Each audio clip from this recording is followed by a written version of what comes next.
Neti kya Saimo. Mpulira. Omuntu yeetaaga emirembe mulaavu alina kwagala muntu ali atya. Ku nsi kuno omuntu yenna anoonya emirembe mulaavu.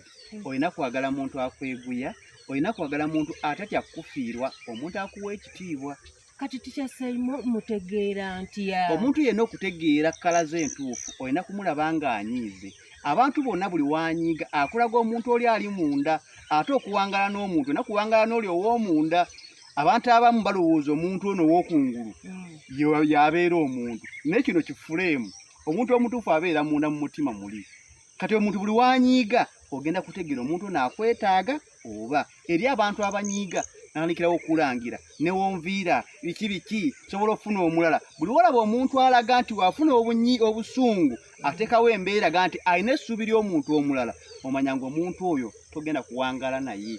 Kimu bibiri kulangira, kimu bibiri ne woogenda tojja kumalako naye. Naye omuntu gw'olaba ng'anyiize ng'okoze ebintu ebimunyiiza n'asigala ng'amazima alaga ali mu bulumi, n'abuuza ddiya kiki, awasana okaaba n'akaaba, oba olusi n'atambula n'akuviira, kwegamba n'olaba ng'omuntu oyo emirembe gimubuze.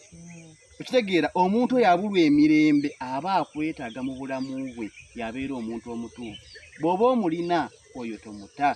Omanyi sisita abakazi b'omulembe guno abasinga muleka abantu ng'abo ababaagala, ababafiirako, ababakaabira, ne munoonya mmwe bye mwagala. Kyova olaba nnaku zino basinga maaza bangi.